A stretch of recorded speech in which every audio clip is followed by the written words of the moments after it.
Blue-gray flesh slips from my bones as I drag myself along the river's edge.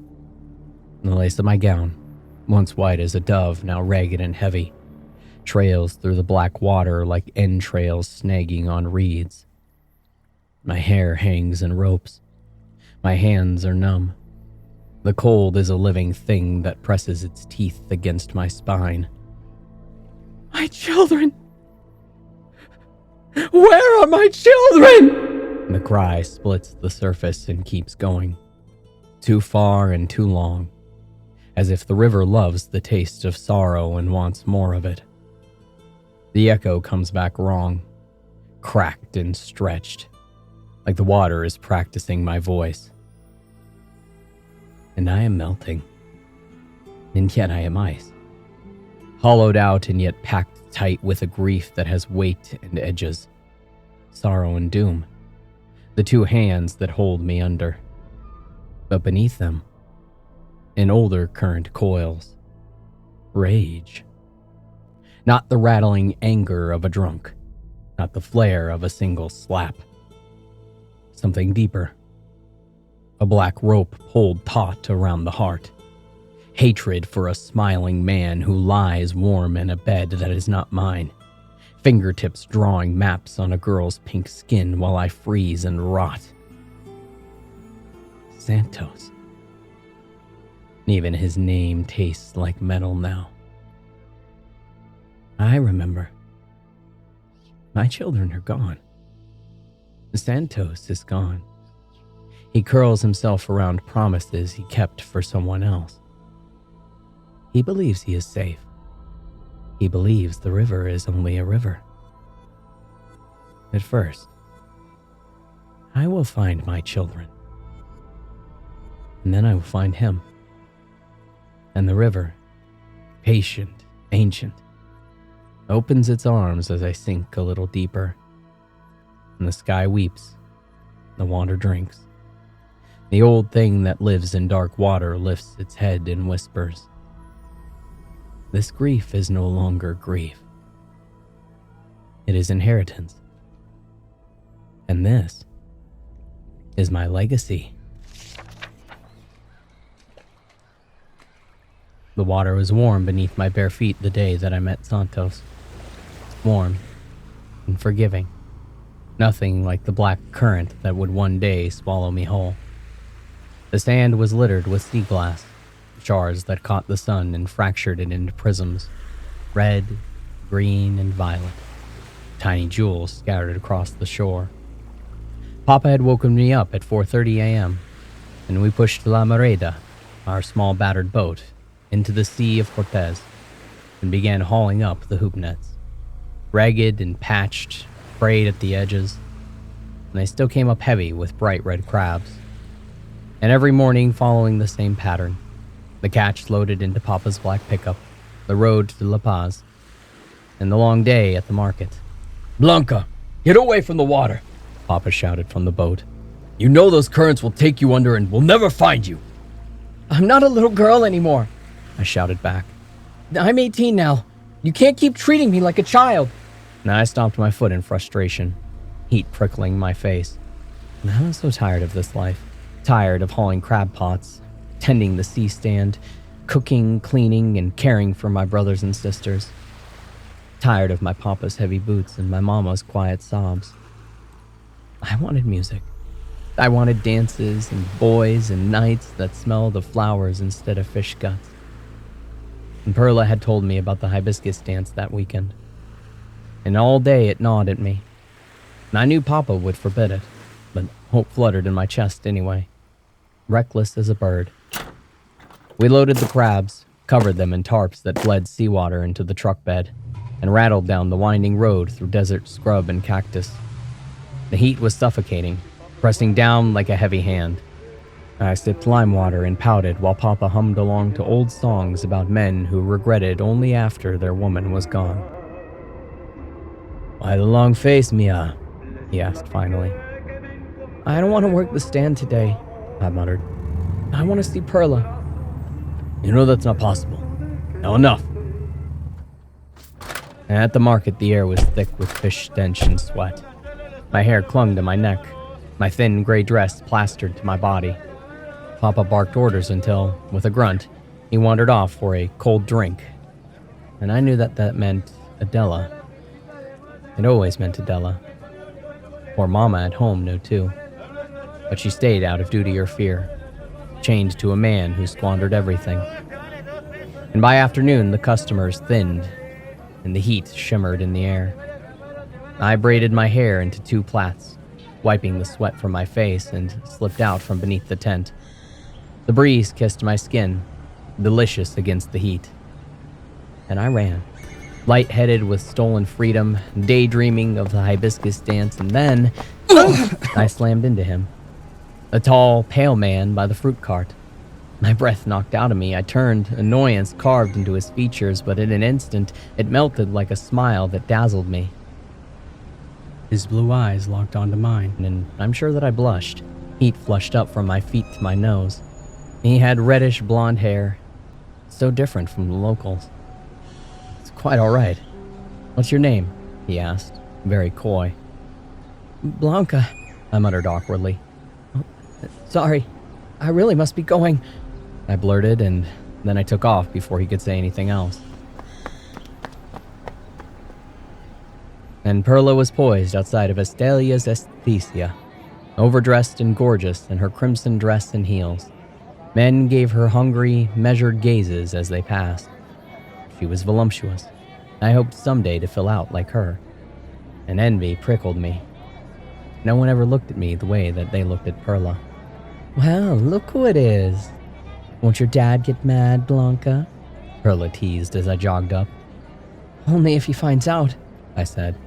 So, are we going to the dance this weekend or what? I really want to see Juan. He said if I go, he'll take me out to the dunes. And you know what that means, she winked. Papa would never let me. But I'm going to find a way to sneak out. Just wait for me by the elote stand at 10.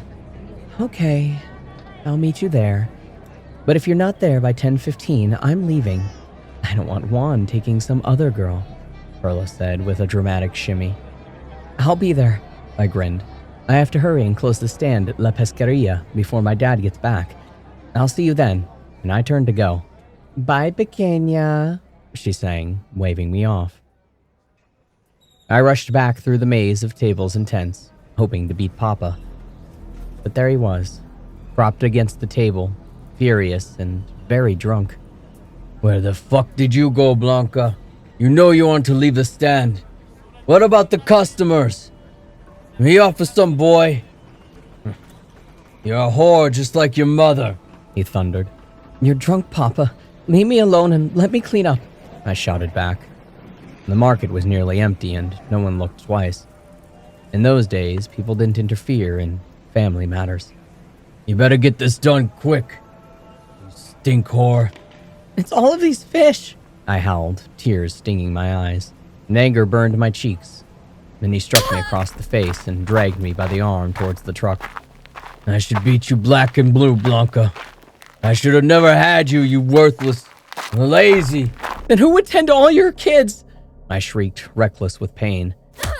And he hit me harder, slamming me into the passenger seat, and I sobbed as he gunned the engine. And the ride back to our shack was silent. Hot tears spilled and dried on my face. And more than ever, I was determined to leave that hellhole. I was tired of Mama and Papa fighting, tired of him beating her, and then turning on me when she went limp and quiet. I tried to shield the younger ones.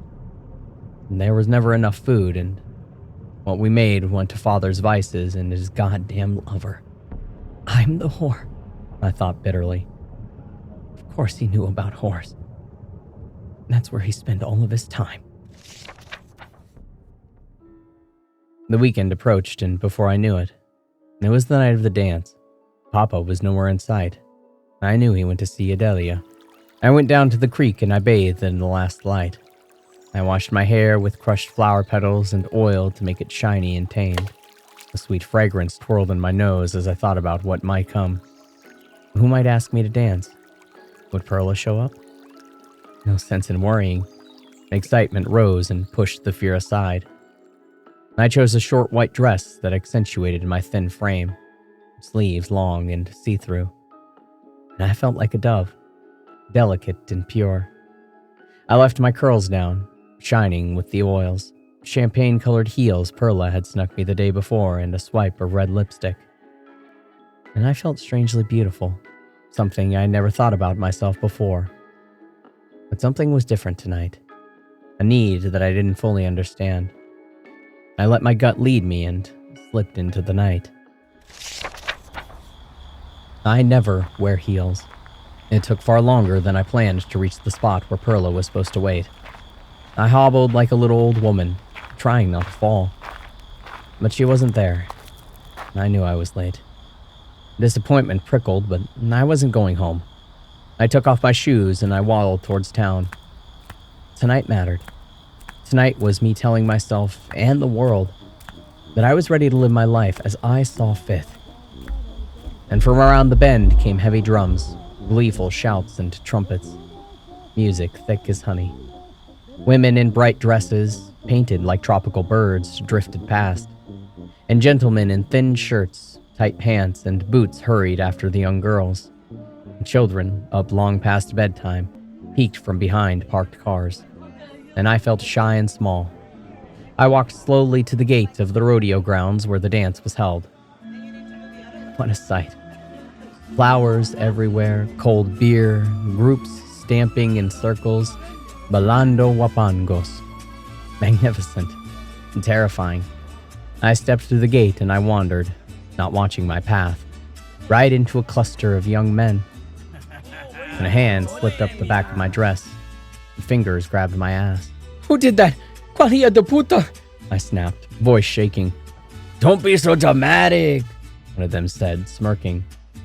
And tears of embarrassment burned my eyes, and I shoved through them, heading for the exit when I saw the beautiful Guerrero from the other day. He caught my eye and walked towards me, his blue shirt matching his sparkling eyes. He bit his lip and said my name like a secret. Blanca. Before I could answer, someone hooked my arm and spun me. Perla! Hi, I'm sorry I'm late. I thought I missed you. You're always late. Tonight is no different, she laughed. Besides, Juan ditched me. But forget that loser. Who was that you were looking at? And we danced, and I kept glancing his way. And he stared openly. Hungry. I don't know his name, I said. I bumped into him in town. Why is he staring at me like that? He wants to fuck you, she laughed, wicked, and I flushed. She pulled me aside and whispered things that made me blush hotter. And the thought startled me, and I almost wanted it. Papa always said that I'm a whore. Why not do what I want? Perla shoved a beer into my hand, and I never drank before. Toma, pequeña, drink, then talk to your man. And after another beer and more dancing, I let myself to drift towards him. You want to dance? He asked, voice low and a gravel purr. It's about time you asked, I said, wrapping my arms around his neck. His hand gripped my waist, slow and sure. He led me to a shadowed corner. We moved too slowly for the song. And I watched his deep blue eyes. And his mouth. And I pressed closer. He inhaled sharply. And I could feel the heat in him meeting mine. Come here, Blanquita, he whispered into my ear. Let's go for a drive up to the beach. I let him take my hand. His shiny new truck glowed under the lights. He opened the door and helped me climb in. I knew that it should feel wrong. We weren't married, but I didn't care. His hand slid between my thighs as we drove towards the coast. His beard tickled my bare skin. The night filled with the sound of waves and my soft, surprising moans. Magic.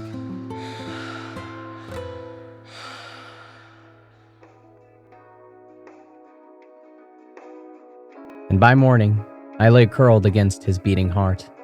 Tell me more about you, I asked, and he smiled into my hair. Santos, he said, from Guadalajara. My father's in town for business, and I'm here for the summer. And then back home. I think he caught the shadow on my face. Blanca, tú eres mía. You are mine. Don't worry. I'll come back for you.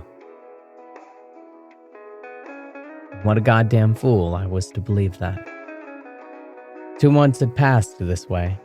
Santos picking me up, drinking and dancing, and making love to me on the beach. I'd sneak out when Papa was drunk and passed out. And once, Mama caught me leaving, but she never told him. I still fished most mornings and tended the market.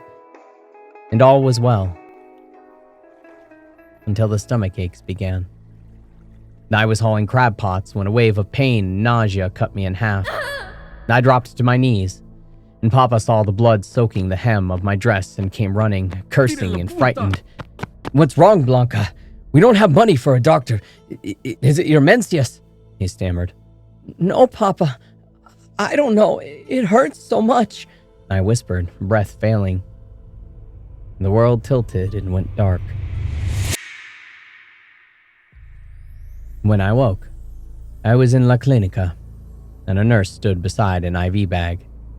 Glad to see you're awake. We've hooked fluids. You were very dehydrated, she chirped. And they took urine. They took blood. And they changed me into a gown. And the doctor came. Well, Blanca, you're pregnant. We'll do an ultrasound. They wheeled me into a rudimentary machine. Papa was nowhere. And gel, static, and a grainy screen. And then... twins. Twins. Back in the room, I stared through tears. I was in love with Santos. Surely now he would marry me. Papa would be furious, but maybe grandchildren would soften him. And on the bed lay a note, sloppily, savagely written. Blanca, I did the best that I could for you. Do not come home. I wash my hands of all of this and you. Papa. Nurse, can I borrow a phone? I asked, voice small. I need to make a call. And I rang Santos. He said that he'd come. And about an hour later, he pulled up outside. I have news, Santos. You're going to be a father of twins, I blurted, joy and terror mixing. Papa left me, but it's okay. Now we can marry. I can go to Guadalajara with... Blanca, wait, he cut in. His face had gone pale, and the sparkle fled his eyes. I can't take you with me yet. It'll cause problems with my abuelita's inheritance. Please, just stay here. Stay with Pearl. Have our sons, and I will come back for you. And shock froze me. Please, amor. Don't leave me here. I need you. I'll come back for you, Blanca. Send for me when they are born, he muttered through his own tears. Tears that proved nothing. And then he turned and walked out. And the next 7 months were exceedingly difficult. Perla lived in a one-room house. There wasn't extra money for much. My cravings went unanswered. I could only gather a few things for the babies, mostly what I would knit by lamplight. And bed rest stole my strength. And at last the day came. Perla held my hand while I screamed my 2 red-haired boys into the world. So small and so perfect. Tiny blue eyes that made me think of Santos. And Perla ran to call her sister so he could be fetched. The trip was a day by vehicle. Maybe he would arrive in time to bring me home from the hospital. But days passed, and I was discharged, and still no Santos. Word came that on the way to Baja California, he had fallen asleep at the wheel and hit a tree. They transported him back home immediately. Please, Perla, lend me money for the bus. It's been 2 weeks since the boys were born. I must go to my amor. I can't wait here any longer. I'll loan you the money, Blanca. But please, don't get your hopes up. You know how men are. If he wanted to be here, he would, she said softly. And I packed what little I had and went to the station. I wasn't quite sure where I was going, only that I had Santos' sister's mailing address from our brief letters during the pregnancy. I boarded a bus that would get me to Guadalajara the same day. And when we reached Jalisco, I got off and I tried to puzzle out the address. Money was tight and I could only take a taxi as far as NARRATED. I napped in the cab, cuddling my sons, warm with the thought that soon they would meet their papa. And I woke as we rolled into NARRATED, a lazy, beautiful fishing town. I have to call his sister and pray that they would come. In a little aburrito store, I asked to use the phone for a few pesos. Camelia answered on the second ring. Hello? Hola, it's me. Blanca. I have a surprise. I'm in NARRATED at the aburritos with the babies. Could you or Santos come get me? Oh, Blanca. You really shouldn't have come down here, She said. I'll send my husband to pick you up and bring you to the house. We need to talk. And then she hung up abruptly. What in the world? I muttered, stomach tilting. And half an hour later, a white pickup rolled up. The man who stepped out didn't look too pleased to see me. I climbed in and we drove to a small, pretty house near a crystal clear lake. And a stern, pale woman came out. Camelia. And she opened the door. And Santos is on his way. Let's go inside to talk. Bring the babies out of the heat.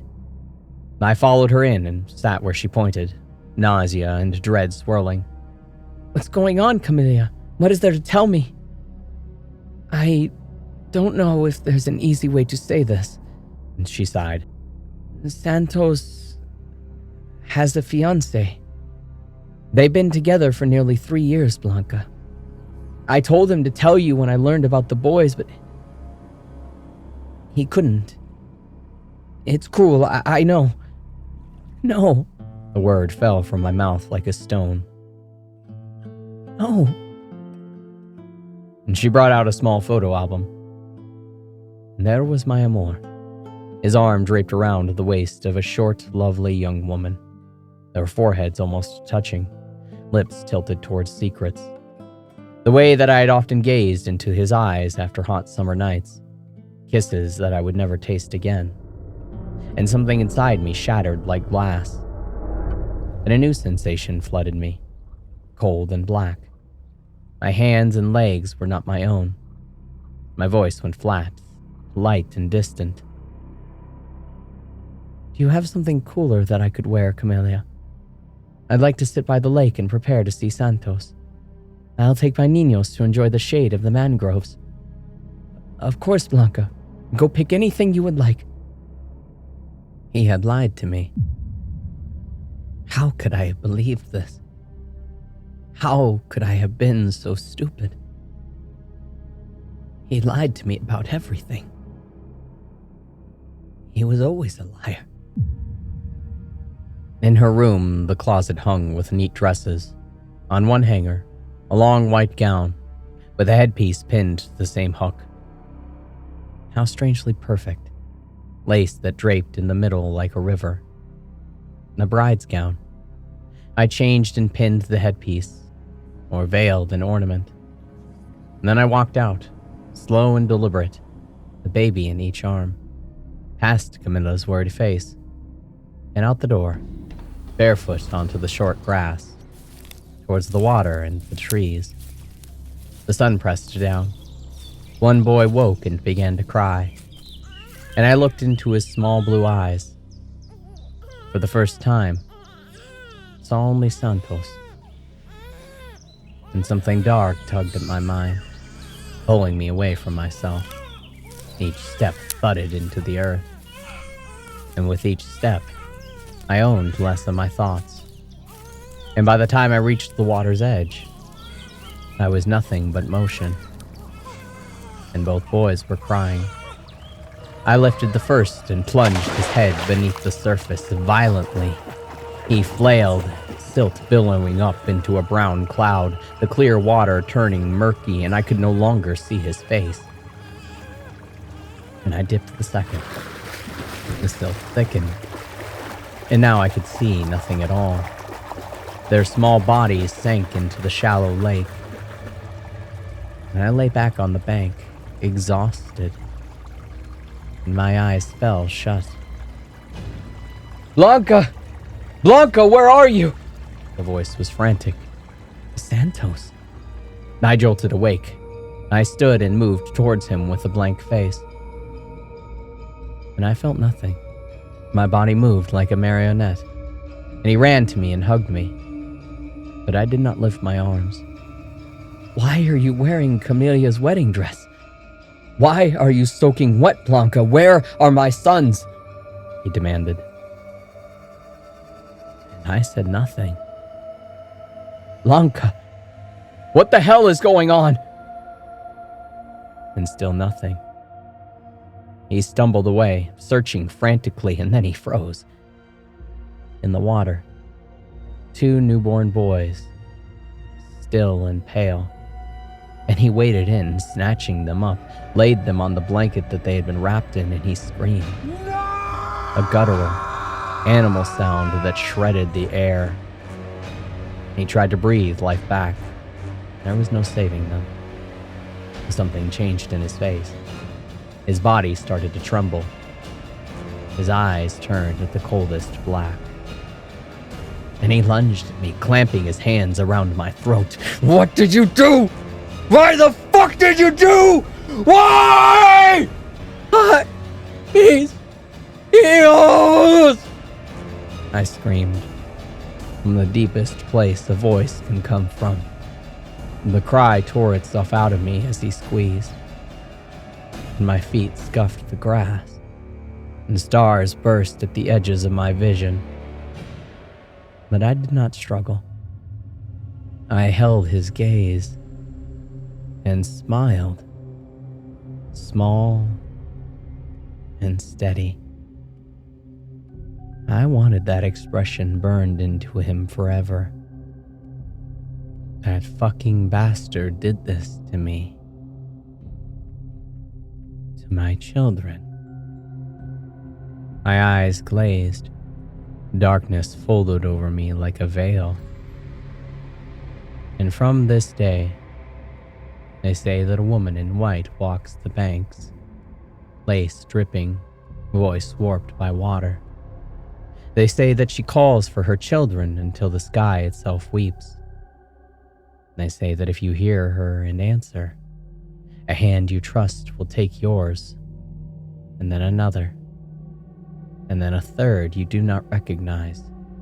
And by the time you wonder which is which, the shore will be behind you. My sorrow became legend. My rage became a curse. This is my legacy.